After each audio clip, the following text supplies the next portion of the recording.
이 땅에 오셨던 것은 하나님이 우리를 사랑하사 독생자를 주셨기 때문입니다. 우리를 사랑하사 우리에게 주신 독생자 예수 그리스도께서는 자기를 비워 종의 형체를 입고 사람의 몸으로 나타나셔서 우리의 모든 죄를 대속하시기 위하여 십자가에 죽으셨습니다. 이 유대 한 청년의 죽음이 아니라 예수 그리스도의 죽음은 죄 없으신 하나님의 아들이 오셔서 우리의 죄를 다 지시고 십자가에서 대속하신 사건입니다. 대속이라는 말은 대신 속죄해 주시기 위해서 죽으신 죽음입니다. 그분의 대속으로 말미암아서 그를 믿는 자는 멸망하지 아니하고 구원을 얻도록 하셨습니다. 예수 그리스도께서 이렇게 첫 번째 오신 것은 우리의 죄를 대속하심으로 우리로 속량받게 하심이었습니다. 그런데 그 예수님께서 500의 형제들이 지켜보는 가운데 하늘로 올려지십니다. 그때 예수님께서 구름이 가리워 보이지 않게 할 때쯤 흰옷을 입은 두 사람이 그 500의 형제들에게 향하여 말했습니다. 너희가 지켜보는 가운데서 올려지신 이 예수는 가심을 본 그대로 다시 오실 것이라고 이렇게 말씀하셨습니다. 그런데 이 다시 예수님께서 이 땅에 내려오실 때 그거를 강림이라고 그러는데, 이 강림하실 때 어떤 일이 있느냐? 12절에 보면 강림하실 때 심판받게 하리 하심이라, 강림하실 때 심판 사건이 있음을 말씀하십니다. 그러면 심판받을 사람들은 어떤 사람들일까? 9절에 보면 악한 자의 나타남은 사탄의 활동을 따라 미리 모든 능력과 표적과 거짓 기적과 불의에 속한 불의의 모든 속임으로 멸망하는 자들에게 있으리니, 이 사탄의 활동을 따라서 어마어마한 능력이 나타나는데, 불의의 모든 속임으로 속임을 당한 자들에게 심판이 있을 것이라고 이렇게 얘기를 합니다. 보면은 사탄의 활동을 따라 모든 능력, 표적, 그리고 거짓 기적, 이런 것들이 많이 있을 것이라고 얘기를 합니다. 근데 그거를 보고 이 불의의 모든 속임으로 멸망당할 자들은 거기에 속는다고 이렇게 말씀합니다. 그들이 보는 거짓 표적, 기적, 이적, 이런 것들을 성경은 다 거짓이라고 합니다. 그 이유가 뭐냐면 그게 사탄의 활동이 마귀의 활동과 같은 거거든요. 그러니까 사탄, 마귀, 옛뱀은 하나예요. 불리울 때 양태를 따라서 다르게 불리우는 것인데, 그가 거짓말쟁이여 거짓의 압이기 때문에 그들이 하는 모든 것이 다 거짓된 거야. 똑같은 기적을 행하는 것 같지만은 끝이 다릅니다. 이 출애굽기에 보면은 하나님께서 모세를 애굽에 보내시면서 네가 바로 앞에서 지팡이를 던지라, 그러면 지팡이가 뱀이 될 것이라고 말했어요.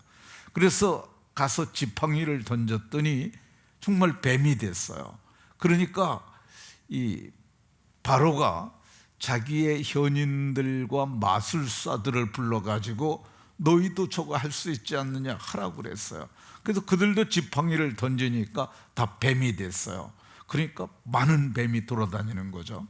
그런데 그 뱀을 갖다가 이 모세가 던진 지팡이의 뱀이 그 모든 것을 잡아먹어 버렸어요. 그러니까 그들의 기적이 다 헛것이 돼버리는 거죠.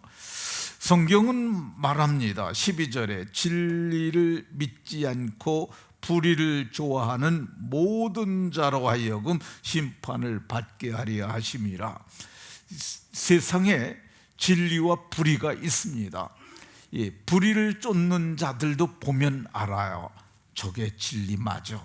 그럼에도 불구하고 이 본성이 바뀌어야 되는데 회심하지 아니한 자들은 불의를 좋아하므로 그들이 그것 때문에 심판받게 됨을 말씀하고 있습니다.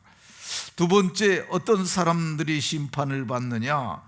이 11절에 보면 하나님이 미혹의 역사를 그들에게 보내어 거짓 것을 믿게 하심은, 이 하나님께서 저들에게 미혹의 역사를 저들에게 보내서 거짓 것을 믿게 하셔서 거짓 것을 믿은 자들이 심판받음을 얘기를 합니다.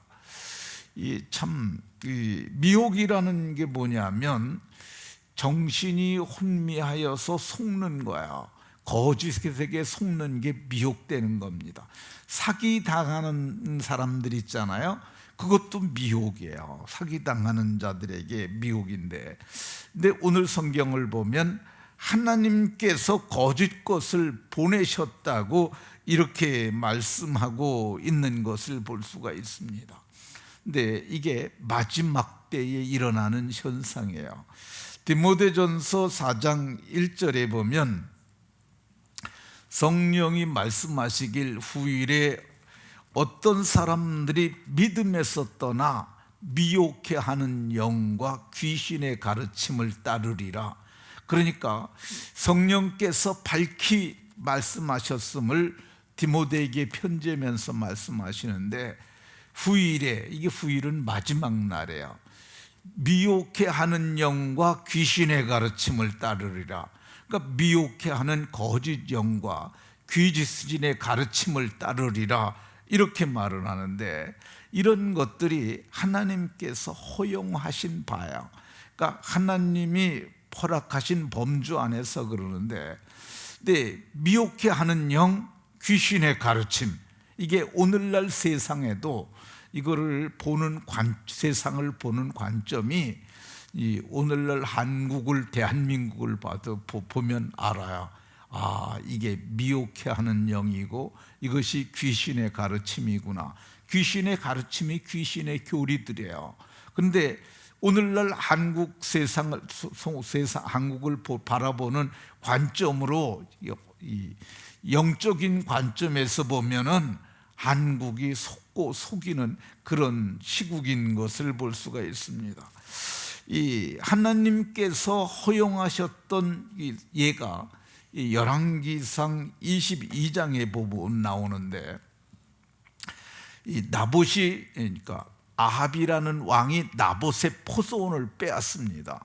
그런데 그때 엘리야를 하나님께서 보내세요. 그래갖고 이 아합에게 글을 보내서 네가 죽이고 빼앗았느냐 이렇게 말씀하시고, 나봇의 피를 핥은 개들이 핥은 곳에서 내 피도 핥게 될 것이라고 이렇게 말했어요.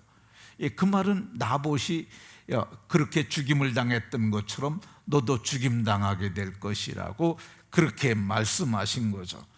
그리고 하나님께서 때가 참에 이제 아합이 여호사밧과 더불어서 길르앗 라못을 도모할 생각을 하게 됩니다. 근데 그때 여호사밧이 이렇게 얘기를 합니다. 왕께서 길르앗 라못을 치료하시는데 선지자들에게 좀 물어보면 어떻겠습니까? 그래서 선지자 400명이 모였어요. 근데 선지자 400명이 올라가십시오. 반드시 저들을 쳐서 무찌를 것이며 그리고 그것을 얻게 할 것입니다. 이렇게 얘기를 합니다. 그러니까 저런 선지자 말고 또 다른 선지자는 없어. 그랬더니 미가야라는 자가 있는데 이 사람은 늘 좋은 것을 예언하지 않습니다. 그러니까 그도 들어보십시다. 그래서 그를 오게 했어요. 근데 미가야가 이렇게 얘기를 합니다. 왕은 여호와의 말씀을 들으소서. 내가 보니, 자기가 봤다는 거야. 뭘 봤냐면 천상세계에서 이 사건을 앞두고 일어났던 일을 말하는데, 여호와께서 그의 보좌에 앉으셨고 하늘의 만군이 그 좌우편에 모시고 서였는데, 그때 여호와께서 말씀하시길 누가 아합을 꾀어서 길르앗 라못에 올라가서 죽게 할꼬, 이렇게 했더니 한 영이 나서서 말하기를 내가 나가서 거짓말하는 영이 되어 모든 선지자들의 입에 있겠나이다. 그랬더니 여호와께서 이르시되 너는 가라. 그리고 너는 꾀겠고 너는 반드시 이룰 것이리라. 이렇게 말해서 그 거짓말하는 영이 지금 400명의 선지자의 입에서 말을 했는데, 그게 절반은 거짓이고 절반은 진실이라고 이렇게 말을 합니다. 근데 아합이 이 선지자의 말을 무시합니다. 저는 늘 이상한 말만 하니까 우리 갑시다. 그래서 올라가서 전쟁을 하는데, 이 성경이 이렇게 기록을 합니다. 이 이스라엘 왕 아합의 갑옷 솔기에 한 사람이 무심코 쏜 화살 하나가 꽂혔다고 얘기를 합니다.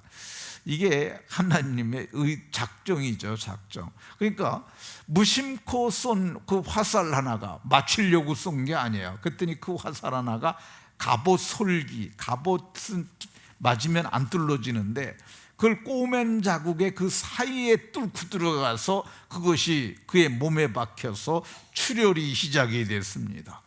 아합이 야, 이러다가 안 되겠다, 내가 죽을 것 같으니까 빨리 여기를 빠져나가자.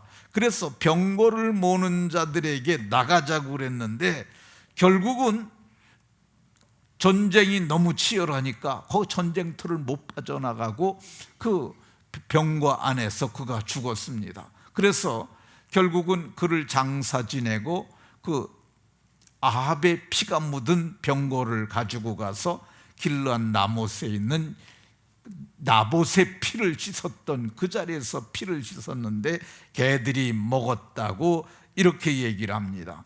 진리를 따르지 않고 미혹의 역사를 따르는 사람들이 세상에 많아요. 이 사람들이 다 심판받게 되는 것입니다.